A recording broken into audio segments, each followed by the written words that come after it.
Jurors, at the beginning of the trial, we gave the lawyers an opportunity to speak to you, making an opening statement where they presented you with an outline of what they thought the evidence would show. Now we've heard all the testimony in the case, and the lawyers again will have a chance to speak to you to make a closing statement, or sometimes it's called a final argument, in which they will argue to you what they feel indeed the evidence in this case has proved. Now, we followed a certain order throughout the trial, which is a little different than what we usually have, and that is the defendant goes first and then followed by the state.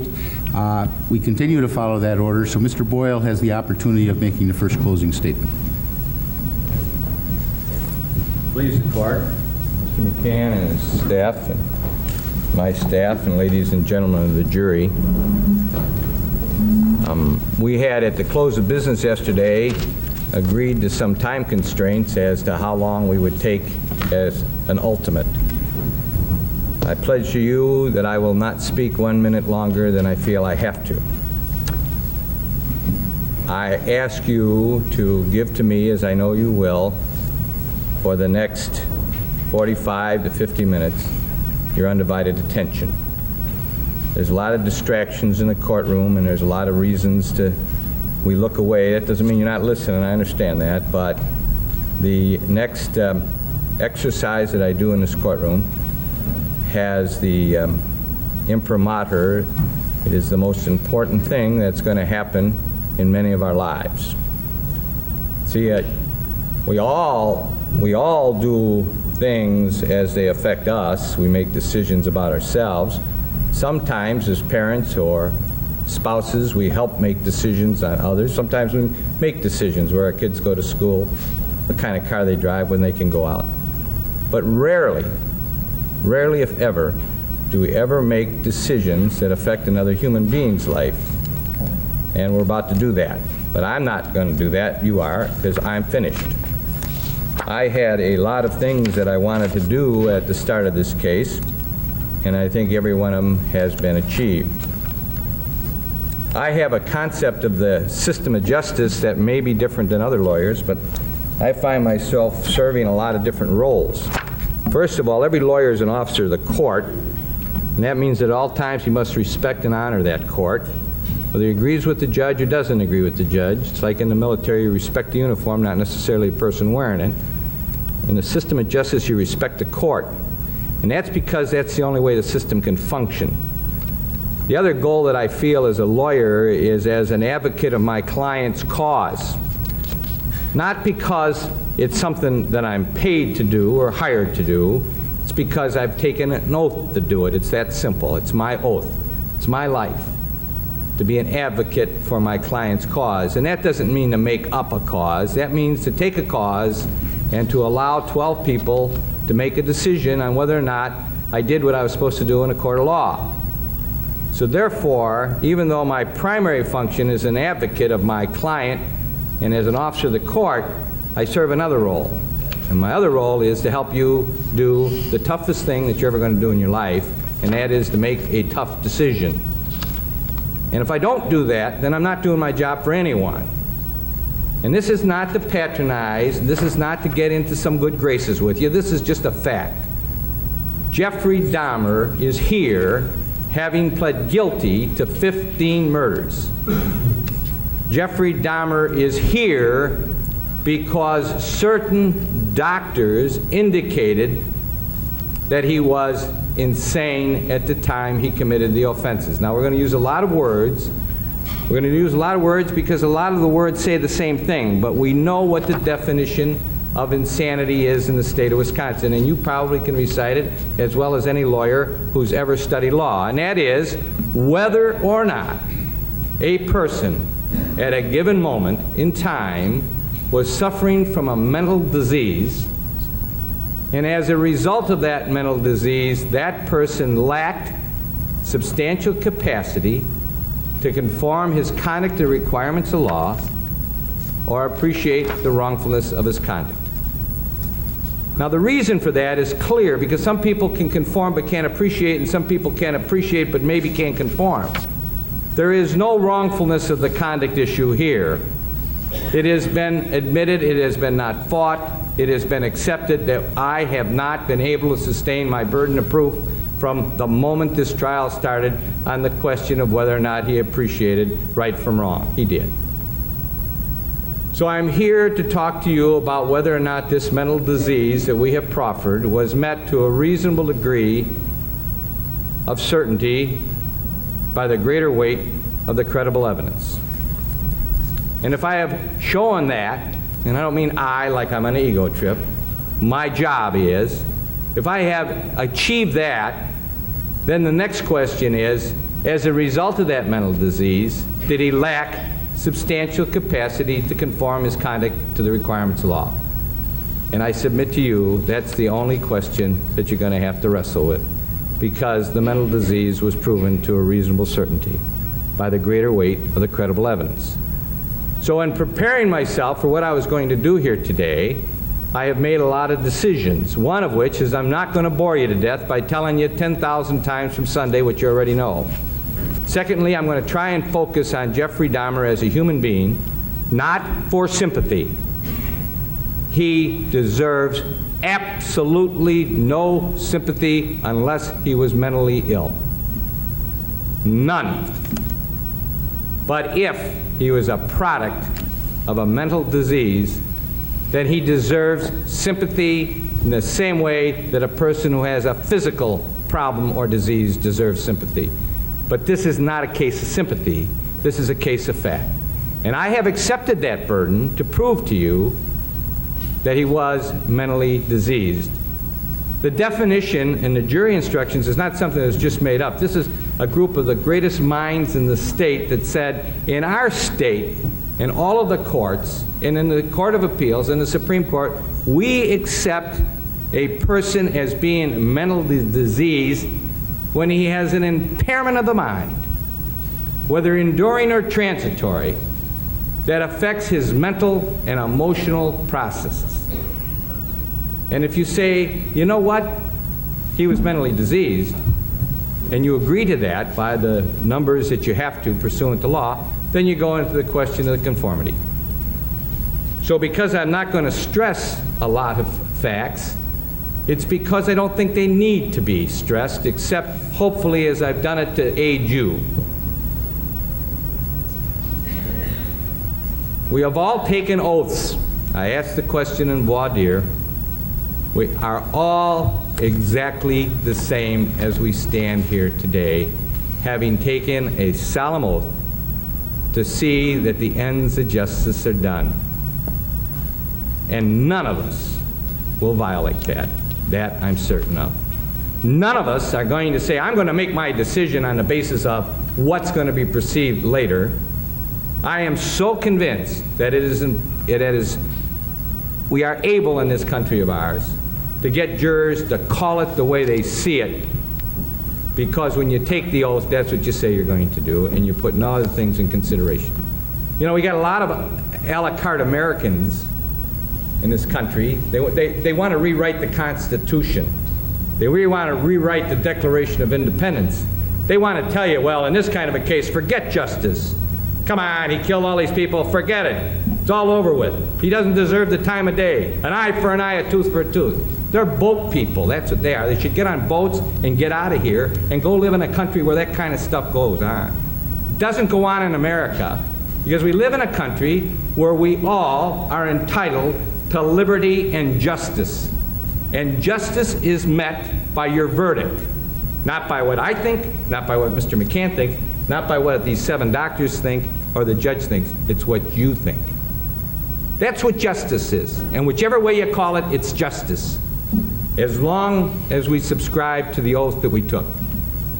Now, the reason I say 7 doctors is because I believe that you have heard from such star professionals.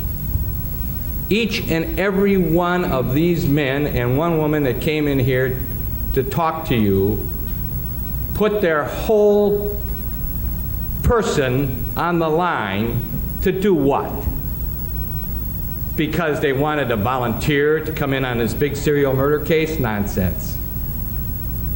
You see, justice in finite terms is decided by judges and courts and juries.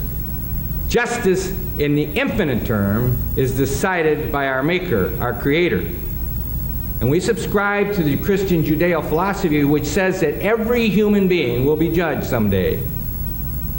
And those of us who run from our responsibilities are not going to be judged too well. I don't know how badly. But my responsibility, the day I said I'm your lawyer, was to be his lawyer. Just as Mr. McCann, who I have the greatest respect for, says that as the sworn advocate of the people, I'm going to prove you're wrong, Boyle, that you didn't prove it. And you folks will be the ones who make the decision. Milwaukee and the harm that has been caused to these 17 people, 15 of whom died in this city, has been such a reprehensible concept that it appears as though Milwaukee is now a laughable place. Nonsense. We have spotlighted Milwaukee as the best place to get the fairest trial. We have cleansed that image, and your verdict will do it no matter what your verdict is. You didn't have any poppycock professionals coming in here with poppycock ideas. You had great people whose lives are either devoted to treating people who are sick or to try and helping other people understand what that sickness means. So we stand here proud, forgetting the tragedy that has happened in order to make sure that Milwaukee is a place where justice is meted out, whatever your verdict is. And that will be achieved. And that I'm not concerned about. And if anyone in the world suggests that for one moment, I don't really mean it when I say I feel sympathy for the victims and the families of the victims, then I don't have to listen to anybody who would make that statement, because I do. Mr. Dahmer pled guilty. He talked to the police for 60 hours to cleanse himself in the way he thought he could for all of the harm and all of the evil that he has done. He doesn't deserve credit for that, except it's a fact. What more could he have done after his arrest? So that's a part of the past. We look to the present, and the present is whether or not he was mentally ill. His family has been harmed. Anyone who knew him has been harmed. People who came across him have been harmed. Policemen have been harmed. Probation officers have been harmed. Everybody's been harmed because he was able to fool them. He had a paraphilia that he didn't choose, that he discovered. How many times have I read of recurrent intense sexual urges and sexually arousing fantasies that markedly distress someone who acts on them? How would you like, at the age of 15, to wake up and start thinking, I'm having fantasies about making love to dead bodies? What kind of person would ever wish that on any human being? And who do you tell it to? Do you tell it to your mother? Do you tell it to your father? Who do you tell it to? Your best friend? I want to talk, if I can, about us as people. There are some who say, upon the moment of conception, everything is pretty predictable. If there was artists in your background, you might be an artist. If you were big into music, if somebody in your background was big, if your parents or grandparents were great athletes, you might be a great athlete. So at the moment of conception, we become something.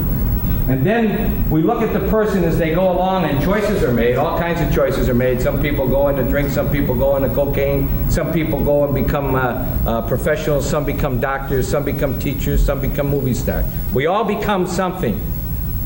And we look at our lives and we say, what do we look like out there? Put the tentacles out, and what are we?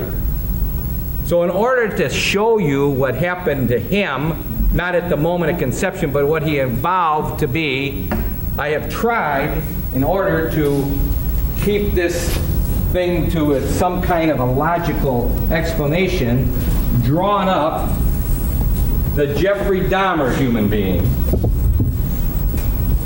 And this is what I see about this Jeffrey Dahmer as a total human being, a person who's into fantasy, drugging, keeping skulls in locker, cannibalism, sexual urges, drilling, making zombies, necrophilia, disorders, paraphilias, watching videos, getting excited about eggshells, drinking alcohol all the time, into a dysfunctional family, trying to create a shrine, showering with corpses, going into the occult, having delusions, chanting and rocking, picking up roadkill, having obsessions, murders, lobotomies, defleshing, masturbating 3-4 times a day, 2-3 times a day as a youngster, going and trying to get a mannequin home so he can play sex with a mannequin, masturbating in the open parts of a human being's body, calling taxidermists, going to graveyards, going to funeral homes, wearing yellow contacts, posing people who are dead that he killed for pictures, masturbating all over the place. This is Jeffrey Dahmer.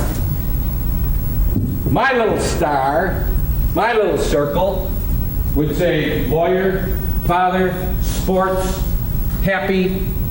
I have only positives. There isn't a positive thing on this.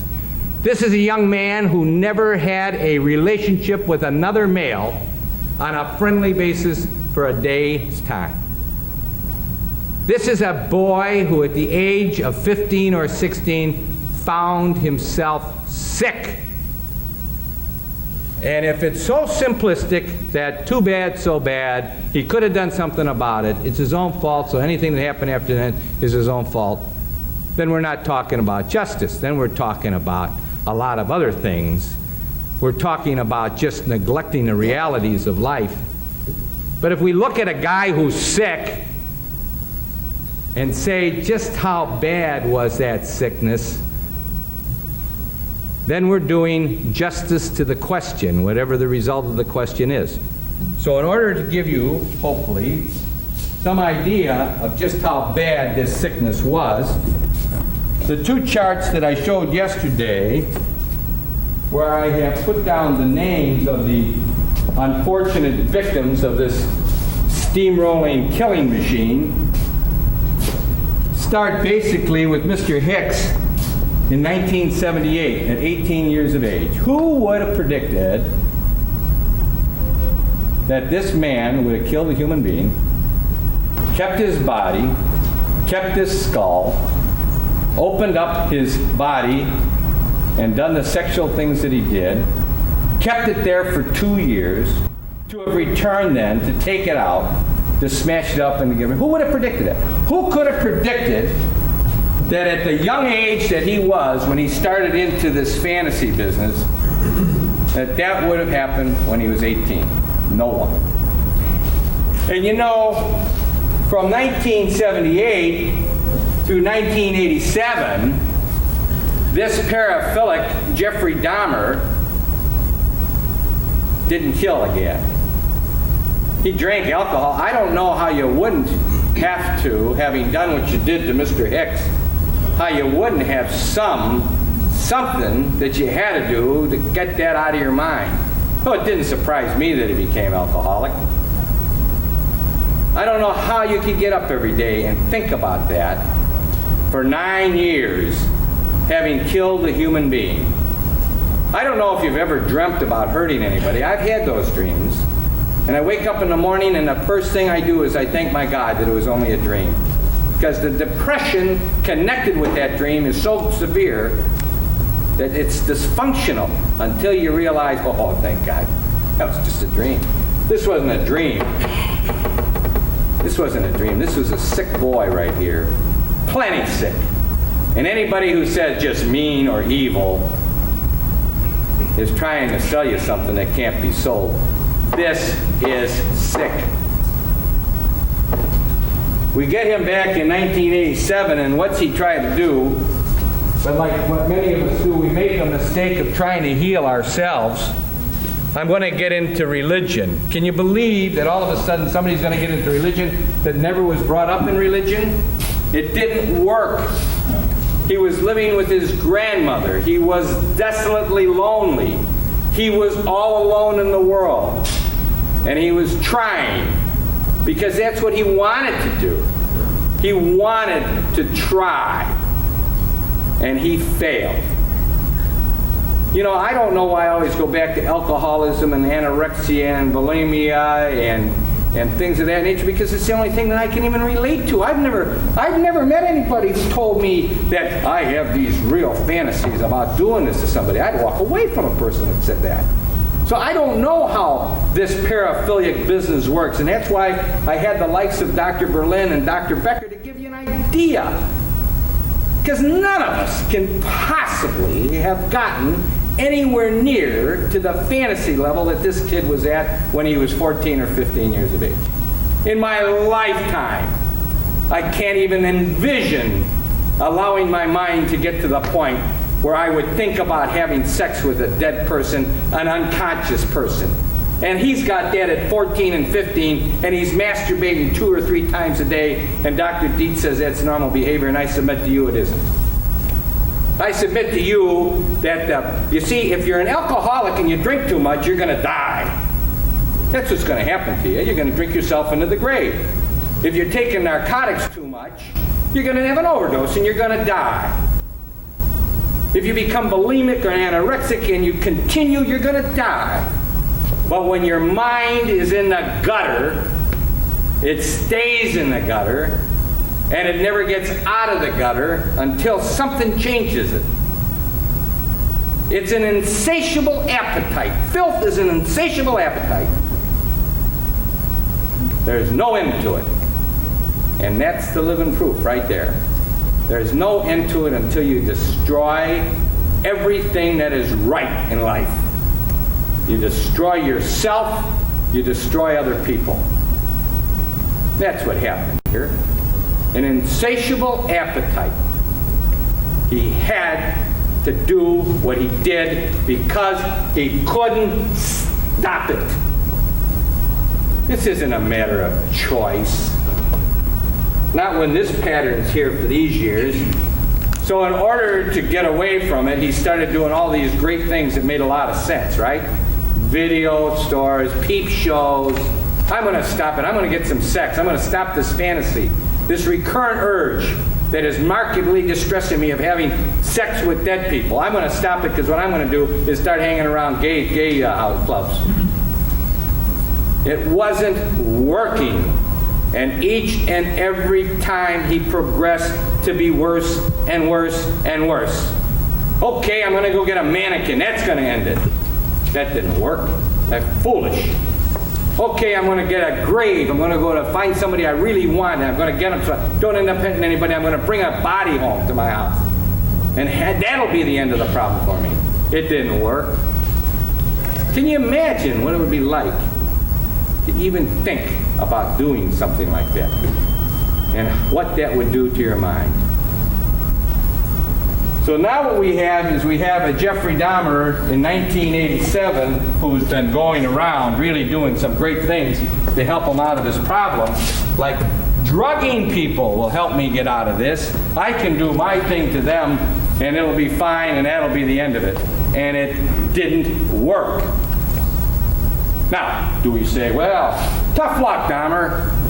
You were doing it, it didn't work, so what? Well, that's all been taken care of. He pled guilty to all that. Question is now, what was his head like? You know, I see every once in a while, I go to the malls. You usually see them at the malls or at the Brewer games. These poor people who are in wheelchairs, total paraplegics, quadriplegics, youngsters. And I don't care how tough you are, I don't care how hard your heart is, you have sympathy. You have sympathy because you know their life is hell. Every function they do, somebody's got to do for them. And the caring, loving people that help those people are saints. people who pick them up and help them go to the bathroom, people who pick them up and put them to bed at night, people who clean them and bathe them are saints, because those people are helpless. I would rather be that for life than Dahmer with these thoughts for one day. Because there isn't anybody to help Dahmer until there is some tragedy. And the tragedy was when he was arrested. It ended. All his self-help was for naught. And it's so easy for us to say, too bad, so bad. But then we have to say, is that what we agreed to do? Just say, too bad, so bad? Or do we have to say, let's find out, Boyle, if you proved it to us? So in order to try and suggest to you that I did, what I have done was to make up a little chart of the doctors. I have to put it up here so hopefully you can see it. We had the following people tell us: the police, Berlin, Becker, Wallstrom, Palermo, Friedman, Fosdale, and Dietz. That's who we've had here. We've had Tracy Edwards. We've had some co-workers. We had some other police here to talk about what they thought about his mental condition. But basically, this is what it boils down to. Tracy Edwards, in my opinion, is very important, and I'm going to get to him. But here you got police sticking with this guy for 60 hours. So when we start talking about how much time you spent, how much time you spent, big deal. That's not important to me. What's important to me is the projection that these people have in common or opposed to each other relative to the time that they spent. The police spent 60 hours with them. Most cooperative. Gave us stuff that we would never have known about. Answered all of our questions. Gentle, cordial. Totally cooperative. Talked without his lawyer being there. Don't want his lawyer here. I want to talk. I want to help identify these people. Solving unsolvable crimes. How did he act to you? Did he look like he was delusional, sick? No, not at all. Of course he didn't. Because he wasn't acting on his paraphilia when he was talking to them. He wasn't that way with any of these people. The reason these people are in here is to help you. And then what do we find? Berlin. Necrophilia, paraphilia, not otherwise specified. Mental disease, mental illness. Becker. Necrophilia, not otherwise specified. Paraphilia, mentally ill. Wallstrom. Necrophilia, paraphilia, not otherwise specified. And psychosis. Palermo, nothing wrong with them. Nothing. Knew that in 3-4 hours, he says. Friedman, mentally diseased, had an impairment of the mind. His analysis of his personality disorders and the totality of what he said was he was, under Wisconsin law, mentally diseased. Dr. Fosdale, paraphilia, not otherwise specified, mental disease. Dr. Dietz, I still don't know. The man was so impressive that I wanted to pitch my tent and go home until I started finding out, cross-examination, that I think he said that he doesn't know whether he was mentally diseased. The jury is the one that's supposed to answer that, and I agree with that. But I was getting the idea what he was saying was, if it's only a paraphilia, forget it. No mental disease. Never happened. Nobody can ever convince me of that. I've held true to that since 1985. My colleagues have tried to concoct kind of stories to convince me differently. No way, Jose. If it's paraphilia, he's not mentally diseased. Doctor, was he suffering from an impairment of the mind that affected his emotional? Well, alcohol might have contributed. I don't know what he said, but I don't care. Because if these are the two best forensic psychologists and psychiatrists in the world, then who's right? Because I've got mental disease, mental disease, mental disease, mental disease, mental disease. Now, you are going to be told that you make the decision on who you want to give the weight to and what experts. In voir dire, I asked you a question. If you were on trial, would you want you making the call about you? Do you consider yourself to be so fair and objective that you as a model person is the kind of person that you would want judging you? And you all said yes. And I agreed with that. Because I know one thing, other than the fact of my advocacy, I would really like a guy like me making judgments about me, because I would be able to say, I'm right sometimes, I'm wrong sometimes. And when I'm wrong, I know I'm wrong, and when I'm right, I think I'm right. And sometimes I absolutely know I'm right. But when we get people who tell us, absolutely no way in the world can a paraphilia standing alone be mentally diseased, and I haven't treated one in many, many, many years, I have to say, I think this guy's got a mindset. I don't think I would agree with him, because it doesn't seem to me like he was ever going to come up with anything other than his mindset. Since 1985, he's been saying, no way a paraphilia can ever be mentally diseased, mentally ill. And even my colleagues, and this is all on the record, I read it to them, have tried to convince me otherwise, but they haven't been successful. And still, to his great credit, very professional witness, told a remarkable, not story, he was remarkable in his way. He was able to tell us every single thing that was said between the parties. Well, I didn't ask, I don't think reporting that is really the crucial issue here. I think it's the substance of what someone says. And I'm not going to knock Dr. Dietz, because I think the man's a star. Testified in the John Hinckley case for the government. I don't know what that means, but he did. What it means is that the man works to be a forensic psychiatrist. That's his life, just like mine appears to be a criminal lawyer. That doesn't make me one dog whit smarter than anyone else. It's the substance that counts, not the form. It doesn't matter whether he was paid $39,000 or $350 as far as I'm concerned. You read into that anything you want to. But I will tell you that the man is a person who testifies for law enforcement and the people and the state. That's what he does. Everything about him is, I'm on the opposite side. Now, he can tell me once in a while he comes on the defense side. But I asked him, doctor, if I thought that my client had a paraphilia, would I call you? I'd be wasting my time because of his mindset. Dr. Fosdale did a very thorough examination. But he was convinced that Jeffrey Dahmer was not a true necrophiliac, so he was asking him to diagnose himself. And what he concluded was that whatever he was when he was doing what he was doing, he was mentally ill. He was suffering from a mental disease, but he could still stop.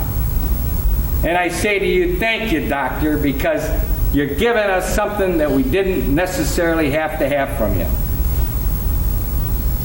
His candor about that, in my opinion, raised him to a very, very high level. Because I knew coming in here 3 weeks ago, I wasn't going to change one person's opinion. They weren't going to change my people's. I wasn't going to change the court. I wasn't going to change their people. It just was a given. So what we did in the exercise of what we did is to ask you how much you want to rely upon whom, knowing that I have the burden of proof. They don't have to prove anything or disprove anything. And I accepted that. But Dr. Fosdale said, mentally diseased. So, jury, in effect, concentrate, if you believe me, on the question of conformity, and I think he can conform. And what conformity means is, as I view it, we get these words, substantial capacity to conform your conduct to the requirements of law. These are nice words, but they're tough to understand. I think the question is, without more, could he have stopped? One day he wakes up and said, boy, that's it, I've stopped. The alcoholic who wakes up and says, I'm an alcoholic, I've had my last drink. The young girl suffering from those insidious sicknesses of bulimia get up in the morning and say, that's it, it's all over with, I'm going to get well now. That wasn't going to happen here. His willpower was gone. And I submit to you my definition, which is only mine, that he was so impaired as he went along this killing spree that he could not stop. He was a runaway train on a track of madness, picking up steam all the time, on and on and on, and it was only going to stop when he hit a concrete barrier or he hit another train. And he hit it, thanks be to God, when Tracy Edwards got the hell out of that room. Thanks be to God that this madness stopped. So, I want to award these people here by saying, in my humble opinion, they were all great. All of them. Whether he spent 4 hours, or 2 hours, or 50 hours, or 1,000 hours, these people came in here armed with sufficient information to help you make the decision you've got to make. And my hat's off to all of them, whether they agreed with me or disagreed with me. Dr. Palermo, who came in here, was so candid, you wanted to embrace him. I knew in 3 hours there was nothing wrong with him. But Dr. Berlin says, I knew in 3 hours I had Mr. Sicky on my hands. What's the distinction in kind? They're in here to render their opinions. Because a doctor comes and sits down, whether he's being paid on an hourly basis or a straight basis, and spends 5 hours or 150 hours. Is that what we're supposed to do? You know, what's the function of a lawyer in a courtroom? Try and fool juries? Ladies and gentlemen, jury, my doctors were the greatest because they spent 600 hours. Doesn't mean a thing. And I wouldn't do that. And I'm not suggesting they did that. I'm just suggesting that argument makes no sense to me at all. Because I want to tell you something. In my opinion, if I have a son and he's starting to show what this guy was showing at 15 and 16, and I send him to a doctor and the doctor calls me up on the phone and says, his 2 or 3 times a day masturbation, that's in the normal range. His thinking about making love with this thing, that's not something that you have to be concerned about. He'll outgrow that. It'll stop. I'm getting a different doctor. This kid was plenty sick. And Dr. Becker said, at that stage in her life, his life, when he started opening up dead dogs that he found on the highway, bringing them home and opening them up and looking at them, if that had come to me, he would have been in a hospital. But what's they going to send him in a hospital for? He's sick. What's the matter with somebody that would do that? I mean, you know what? We when we're driving our cars, are so turned off by the sight of a dead animal on the highway that we move our car around so we don't get anywhere near it. Even our car, we don't want to touch something like that. He's bringing it home. This isn't a sick kid, is it? And where is he going to get the help? Now, the reason I emphasize that is because my belief is that the appetite, the wanting of something, so continues and over a period of time that whatever you try to do, it may not work. Now I have to go back to this silly analogy of alcohol because I don't know how else to explain it. I'm only going to drink, honey, on weekends. I'll only drink when we go on vacations, and I'll never drink during the day. Well, I'm not an alcoholic. I don't drink in the morning. I don't take a drink at noon. All of us have seen or been touched by or have witnessed that. And there's a person who's talking about their problem to somebody. Who's he going to talk to about his problem? So you know what happened? He threw in the towel. He just became helpless in his own mind. I'm no good. I'm rotten. I'm evil. And all of that being put together, I still want to fulfill these desires, and I'm going to go do it. And I submit to you that at some juncture along this killing spree, I proved, again an I, but not an I, to a reasonable certainty, if not absolute certainty, at some juncture, not perhaps in the early ones, but at some juncture, one would have to be blinded not to accept the fact that he was so out of control that he couldn't conform his conduct any longer to the requirements of law, at some juncture. And I think what I have to do, if in the interest of being straightforward, is to tell you that in my opinion, that started showing itself not right after Toomey, when Mr. Dockstetter started getting sicker with Mr. Guerrero, but when we get to Mr. Sears, we got ourselves a very, very, very sick, uncontrollable young man. Now I have listed their names here and when they have died, and this is like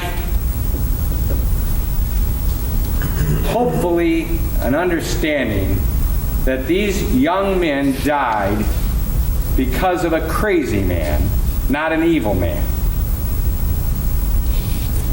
But in order to hopefully show you my belief as to when this sickness started getting so bad, I would like to have shown you this little chart I made.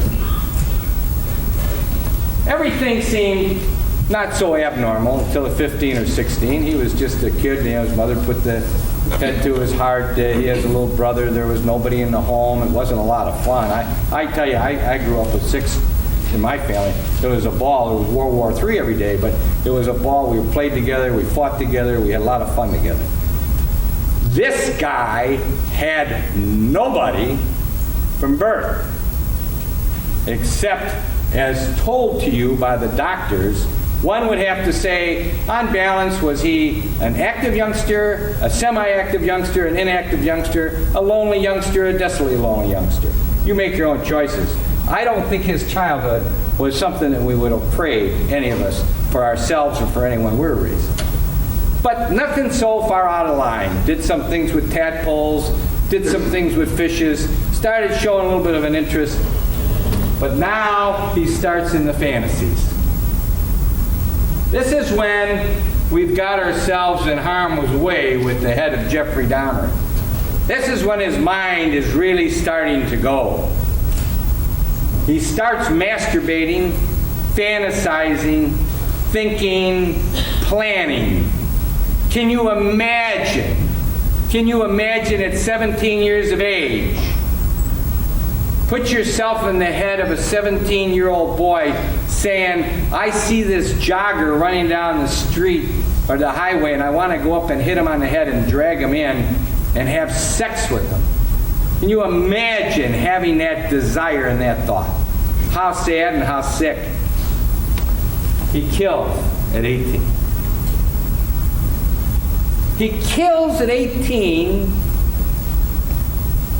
and then he desecrates this body by ejaculating.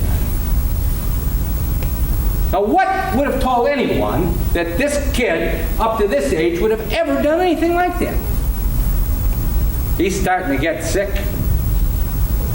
And what he does then, from 18 to 27, he tries it his own way. And it doesn't stop the paraphilia. The fantasy is there, and it's growing by leaps and bounds. And he kills at the Ambassador Hotel, and he doesn't even know that he killed somebody until he wakes up and sees them. Think about that. Think about the reality of having that done by you. So he starts saying, what am I going to do? And he makes plans. See, what I keep on hearing is if you make plans or if you think, ergo you're not mentally diseased. Well, that's nonsense.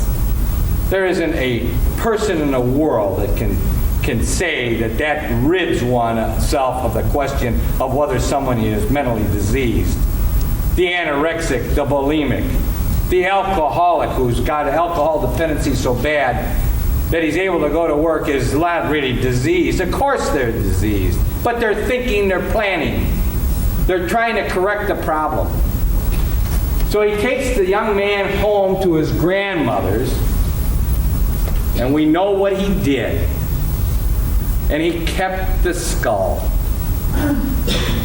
This is sick. And then he kills twice more at his grandmother's. And then he gets caught. He does something and he gets caught with that youngster, SS. He doesn't kill him. Told the police he wasn't planning on killing him. Everything he did with SS indicated that although bad, he wasn't about to kill. But that doesn't really matter because his sickness is well in place. Here's when he starts really getting out of line. Here's when he starts really getting nutsy. Here's when he starts really losing it. As he is waiting to go to wherever, he kills again and saves a head and takes it to his place of work. Because when he's in the house of correction, where he can't do his killings any longer because he doesn't have a safe place, he's still got the remembrance of this paraphilic disorder. The skull of a human being in a locker. Can you believe that? Can you believe that any human being in the world would say that the guy who did that isn't mentally impaired? He's just evil. No. That's a mental impairment, whether we like it or not. So now he gets out of this prison jail situation that he's in, and he starts up again. And as you see, hopefully as I go through this as quickly as I can, you're going to see how he starts doing different things. Now he wants to be a part of the Jedi, and he starts thinking about his temple that's going to give him this power. So he's going to start collecting things to help him with this table of altar, this shrine that's going to give him this power. And he starts now taking pictures and keeping skeletons of his victims. And then now he starts taking pictures and keeping frozen body parts. And now he starts eating the body parts. Why is he doing that? If he's just evil, you think that all he wanted was to kill. He's starting to experiment more and more because his paraphilia is getting greater and greater. And then he starts going down and he starts taking pictures, but now he's into the viscera. Now that's not enough. He's got to have more. Well, people say, come on. Stop it, Jeff. Don't do that anymore. Okay, I won't. I've got it now. I've got it under control. This is when he said he felt total depravity. This is when he knew that he was so bad. He never said, this is when I knew I really had a mental illness. He never used the word mental illness. 60 hours talking to the police. Never developed an hallucination. Never developed a delusion. Never said I was really sick. My mind was gone on me. You know what he said? Now I was totally evil. Totally depraved. Totally out of control. He didn't even know that he was mentally ill. He just thought he was bad. He didn't invent an hallucination. The devil made me do it. These people forced me to do it. He said, I have no one to blame but myself. I had total depravity, only wanted my own selfish gratification. It was a lot more than that. He was nuts. Now he starts doing the formaldehyde. He wants to keep the hands, the genitals. He's into Exorcist 3, and now he says, you know what I am? I'm Satan. I'm Satan. Not Satan forced me to do it.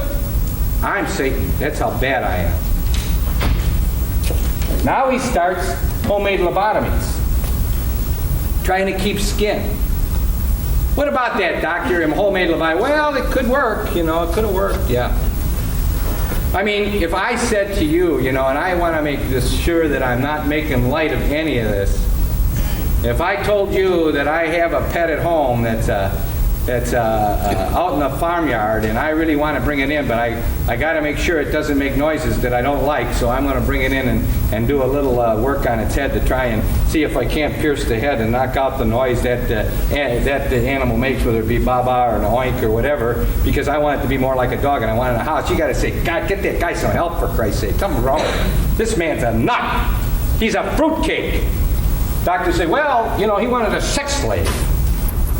Zombie 1 would have been dead the minute he saw Zombie 2, because his paraphilia was in such control of him. Forget about the conformity right now. His paraphilia was in such control of him that he could not just leave it as it was. He had to have more and more and more.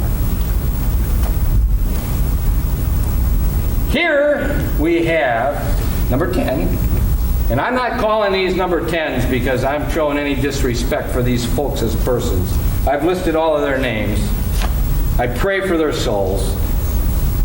So don't let anybody misunderstand when I say that. I'm showing a progression of what's happening in a series of chronologies, not depersonalizing these poor folks by calling them numbers. Number 10 victim, he left laying in a bed for 2 days. In a small apartment. How about that, doctor? Well, it was catching up on him now. He was too tired. He couldn't get rid of the bodies. I don't agree with that. So I asked the doctors about Conarac systemism. And I said, how about that one, doctor? Dietz. He says, I think that showed guts. Just a lot of guts. Well, let me tell you what bothers me about that. You know what? I don't think Dr. Dietz can be the star of the North on this one. If he had guts, and he had his brain power intact, and he was able to conform, and he knew everything that was going on about him, how many body parts would have been in that apartment the next day? How many skulls would have been left? How about the barrel with skeletons in them, and the freezers, and the refrigerator? A guy with guts would have cleaned that stuff out immediately so that if they did come back, he'd say, you know, he must have wandered out like he did the night before when I was sleeping. I don't know where he is. Come, look around my apartment. It's clean as a whistle. There's nothing here. That's what a guy with guts in mind would have done. But not the paraphilic, who can't conform his conduct to the requirements of law because he couldn't let him go, in spite of the fact that he had a cop at his elbow. And he went on and killed 4 more times. This wasn't a guy displaying guts. This was a crazy man who couldn't stop until he was stopped. He started saving skeletons in freezers. 3 Milwaukee policemen are in his apartment. Firefighters see him. Naked boy on the street. Citizens viewing him. An Asian boy, a minority of minorities. Dr. Dietz says he could conform his conduct to the requirements of law. It just showed he had a lot of guts. He knew how to control his environment. It's not true.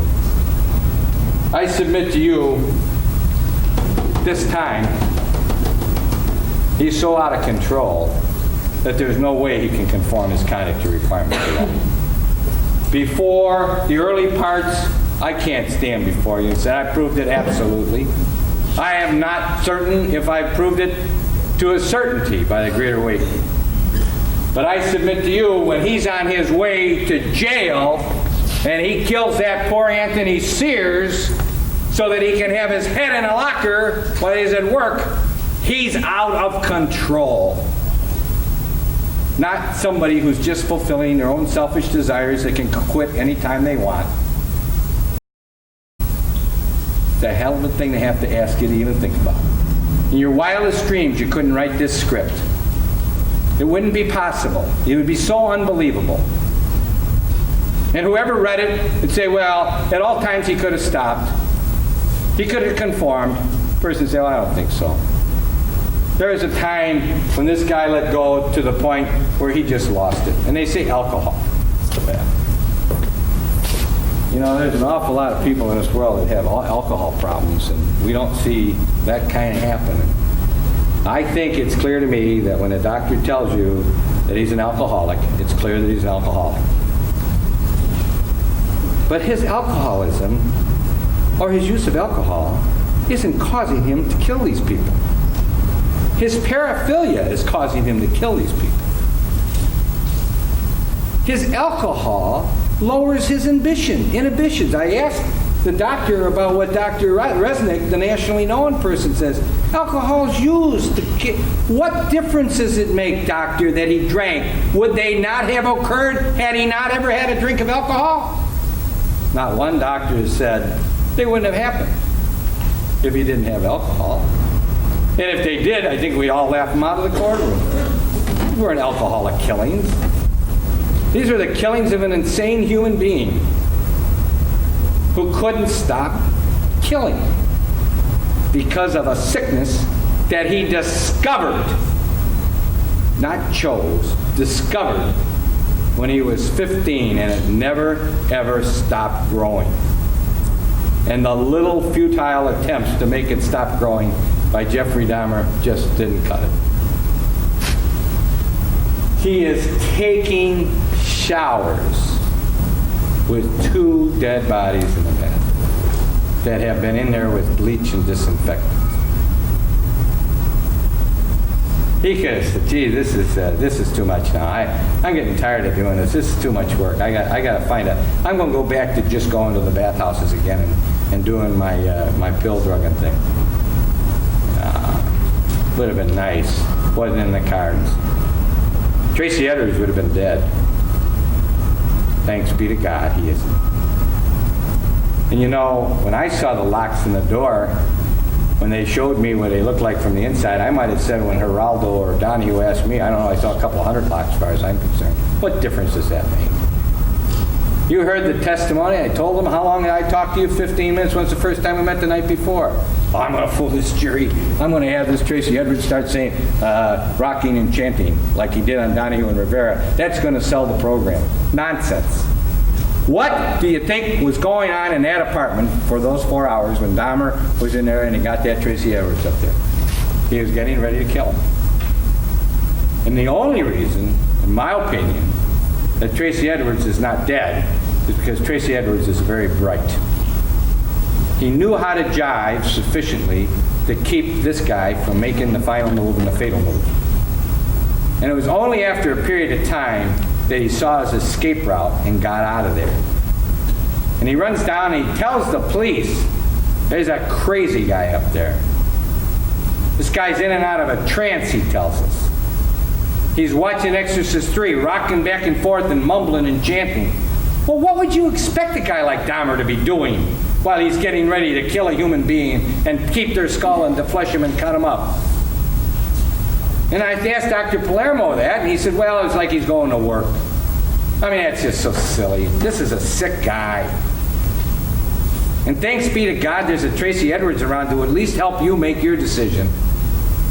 But don't be fooled because he went on Geraldo and Donahue, who were cross-examining him. You know, I always heard impeachment. Lawyer X asked the quit, and didn't you say this and didn't you say that? Now we got to contend with how Geraldo and Donahue asked their questions in front of television cameras and a whole audience full of people, of some poor young kid that was going to get $50 for posing and wasn't too sure he wanted to do that.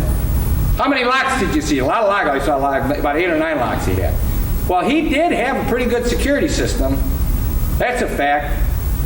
And of course, the people across the way did too, because they had 3 locks on their door, as you can see in the pictures it was showing to you.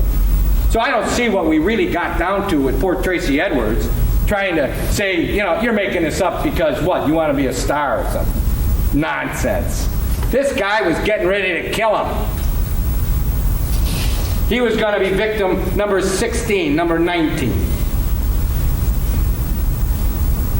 And I am not Tracy Edwards' protector, but thanks be to God, Tracy Edwards is a human being and existed in this world, because if he wasn't, what we would end up doing is having all of these other people killed. Because this thing was never going to stop, ever. The doctors would say at all times he was able to conform his conduct. Well, I submit to you that he wasn't able to conform his conduct. As far as the content of the statement of all of these people is concerned, as far as I'm concerned, they're all equal. Some got a couple of more things than others. Some went into further detail than others. But what they got was that they gave the police for 60 hours. He didn't invent things after that. They say, well, he invented this temple concept. No, the police just didn't get into the temple concept.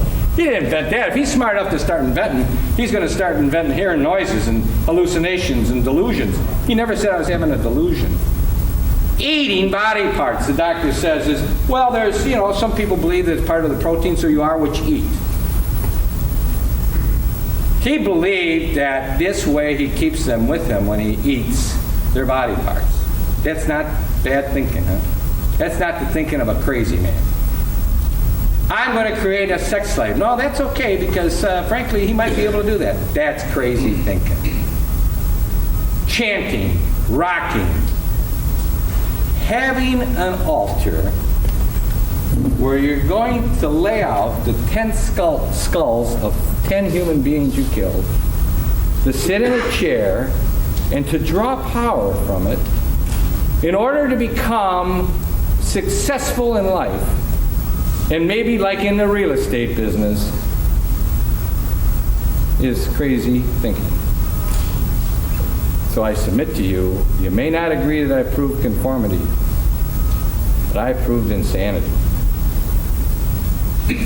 Now I got to ask you about the conformity. The conformity part, in my opinion, lawyers got to say that in my opinion all the time. It's part of the rules. The conformity part is a very tricky concept. Back to alcoholism. I don't know how else to do it.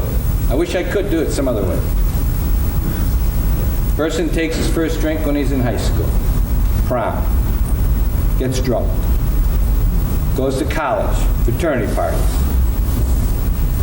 Goes in the Army. A lot of drinking in the Army. A lot of drinking in the Army. It's a man's kind of thing. After sporting event, go out to Milwaukee County Stadium and watch a Packer game or baseball game. All of a sudden, all these nice people who just are great all week long suddenly become what they call a two-fisted slobber and get everybody annoyed at them. These aren't bad people. These are people who just drank too much. But some people are on the road to alcoholism. They're going to become alcoholic. Now, every time they start taking a drink doesn't mean they're alcoholic, because they progress into a state of heavy drinking. They're not alcoholic. They're probably not going to be too happy if they say, hey, I'm finished, that's it. Well, no more hangovers for me, I'm done with them. They got control, they can stop. But when they cross that line, they're sick. And they may quit. I don't care if 8 out of 10 quit. I don't care if 9 out of 10 quit. I don't care if 99 out of 100 quit. There is that one that can't quit. It's too late. It's gone. So in his alcoholism, a person is progressing in it, and we all have had somebody in our lives who is like the person I'm describing. had that one drink too many, and it's all over. And when he got in to the Anthony Sears time, as he's going to jail to keep that thing in his locker, as he starts going up taking these bodies like he was past the time of self-help. It's all over. His sickness was so bad at that juncture that he couldn't have conformed his requirements of law. Now, I guess one of the ways I can ask the question, if you really believe that at any given time along this track of disaster, he could have said, that's it, I'm finished being, I'm not going to do this anymore. I'm going back to my old ways. I'm going back to the peep shows. I'm going to just go back to the bathhouses. If you believe that, then you can say he could conform. But if you believe that at any time up this track he got to the point where he was out of control, it was all done with, then you must say, my opinion again, that he couldn't conform his conduct to the requirements of the law. Because the law told him you can't do any of that. Any of it. And we're talking about the killings, and that's why I asked Dr. Dietz, at the moment of the killing, was he suffering from whatever he was suffering from? Yes, he said. So therefore, the killings, whatever the ultimate purpose, creating zombies that might live, might not live, saving body parts, eating body parts, having sex before, after, viscera, doesn't matter. At the moment of the killings, was he out of control? No, the doctor said. He could have stopped from doing that. He did that. He just did that. See, he wasn't getting any pleasure from that, so therefore he wasn't doing that because of his mental disease. That's nonsense. That's nonsense. That's like saying that the drunk who takes a drink because he can't stand his hangover enjoys or doesn't enjoy the act of drinking. What difference does it make? It's what the act is that we look at, what his sickness was that we look at, and how he went about manifesting that sickness. He was out of control by Sears. Whether it's so out of control that he could never stop after that, I don't know. But I'll tell you, if he was getting up the line with poor Mr. Smith and Mr. Miller, he started creating these zombies with Mr. Lindsay. He got to Mr. Conorak, young Conorak. Goodbye. And if you think I'm right, I think I've recited the law properly. I think I said that I have proved to you to a reasonable certainty by the greater weight of the credible evidence that he was suffering from a mental disease. I think I've said that. I did that with the rookie, Wallstrom, the rookie. What do you know, Dr. Wallstrom? You've never done this before. Well, you know what? None of these people have ever testified in a Jeffrey Dahmer kind of case before. Dr. Fosdale said it's internationally the only one he's ever heard of. It's precedent setting.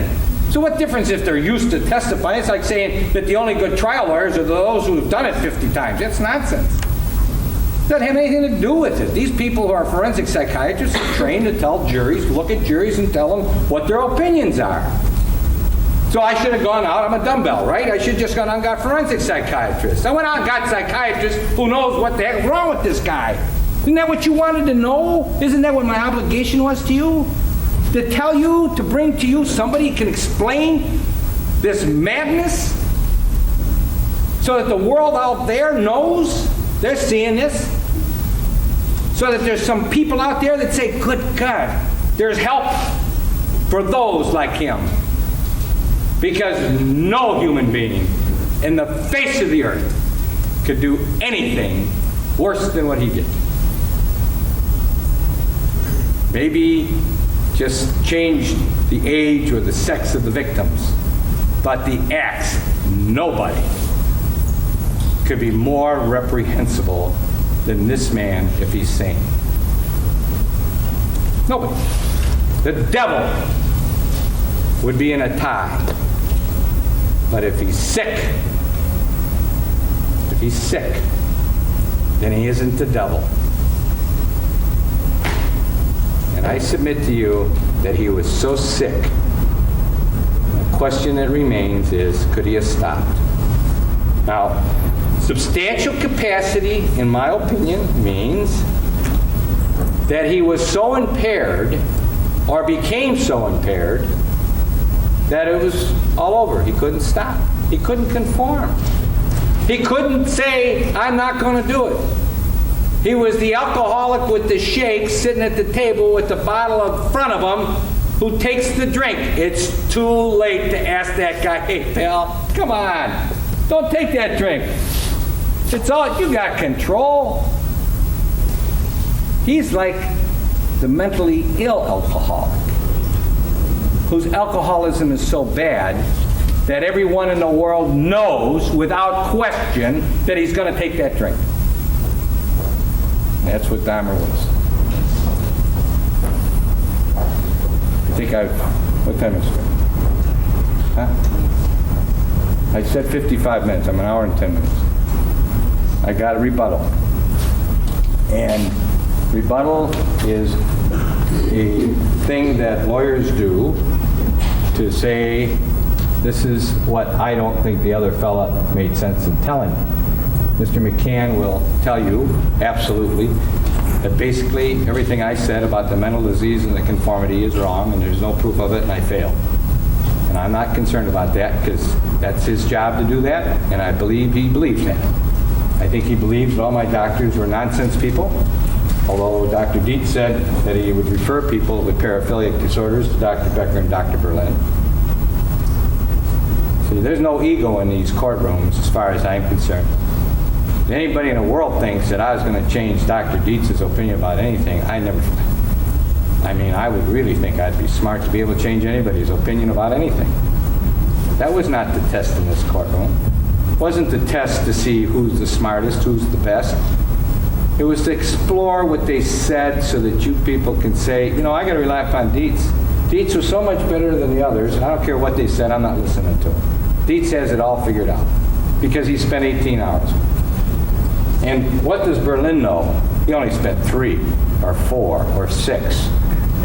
Well, probably he knew in the same way that I knew that I was dealing with a pretty sick guy in about the first half hour I talked with him. Because I think there's an axiom in law called res ipsa loquitur. It's not in this case. And it's a cute little Latin word. It means the thing speaks for itself. And it's not here. It's not part of the thing that you can... If you're walking down the street and somebody throws something out a window and hits you, and you look up and you say, that person injured me, I got to go up and find out who that is. I'm going to sue that person for throwing that thing out the window. That's a negligence case. Within negligence, there's a thing called res ipsa loquitur. The thing speaks for itself. You don't have to prove the negligence. Walking down the street, a brick comes off the top of the building, hits you on the head. How are you going to prove negligence? The building was built so that the bricks wouldn't fall off and hit people on the head as they're walking down the street. So all you have to do is prove how damaged you were. That's what res ipsa loquitur is. Res ipsa loquitur is he had to be crazy. First thing, this guy who does all of this is crazy. But I'm not a doctor. I never heard the word paraphilia. I never knew that there were human beings in the world that have recurrent intense sexual urges and sexually arousing fantasies that cause them the stress and that they act upon them, that go on for a period of 6 months. I've never met anybody like that. And if I had, somebody started talking to me, I'd probably leave them. So I learned, as you were learning, hopefully from the doctors, as to what this fella had. Nobody, not Dr. Berlin, Dr. Becker, Dr. Wallstrom, Dr. Fosdale, or Dr. Dietz are saying he was anything other than paraphilic. They all agree on that. Dr. Palermo doesn't think he was that. Dr. Friedman said he had personality disorders, but they were serious enough that it was a mental disease. So all the doctors are pretty much in agreement on that. My doctors think he was out of control. The rest of them don't think he was. It isn't 5-4, 6-3, because if it is going to be a numbers game, then you have to find that he was mentally diseased, because the numbers say he was mentally diseased.